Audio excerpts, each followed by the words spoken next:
I was astonished when I was recently accused of criticizing Prince Harry and Meghan Markle for profiteering from the name of my grandfather. Since it was untrue. Harry and Meghan have never been the targets of my accusations. Instead, I was misquoted, which caused international press coverage to use both my name and the name of my late grandpa, Nelson Mandela, the first president of South Africa, to malign a lady of color.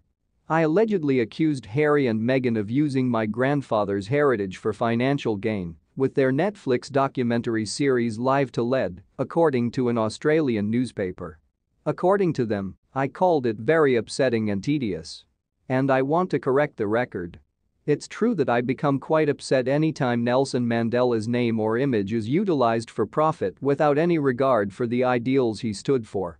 Ironically, though, one of the most prominent instances of this occurred when Harry and Meghan were wrongly attacked by their detractors for using my grandfather's name as leverage.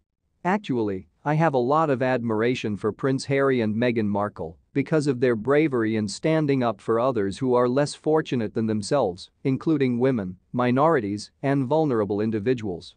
I applauded the wonderful collaboration between the Nelson Mandela Foundation and them on Live to Lead, and I rejoice that Harry and Meghan are motivated by the legacy of my grandfather to pursue social activity. The criticism of my comments for quoting my grandfather that was falsely ascribed to me comes from people who spread these lies around the globe, not from me. I'm ashamed to see how my remarks were used to misrepresent my sincere worries about my grandfather's legacy being exploited for profit. People have been selling flyers and T-shirts featuring my grandfather for decades in order to make money without contributing to the causes and ideals he worked so hard to uphold. But it's nothing compared to how a lady of color who was essentially chased out of the British royal family had my grandfather's name used against her. How could something like that occur? I think it's because numerous issues with the institution of the crown that would normally go unnoticed have been brought to light by Harry and Meghan's subversive dissent from the established quo, which has symbolic value. I think this is the case because, despite our significant successes over apartheid, colonialism and slavery in some respects, the mentality that gave rise to these crimes remain active within some of our most influential institutions. The same voices that want to cast doubt on Harry and Meghan also want to silence the rest of us who are still fighting for the ideals that my grandfather stood for.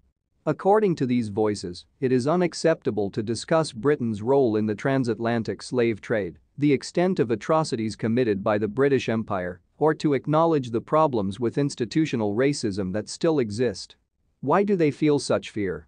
They are concerned that as we speak out more, motivated by my grandfather's unwavering spirit, the hidden crony laws of predatory capitalism and corrupt democracy will be exposed, exposing the pervasive legacies of colonialism, slavery, and apartheid.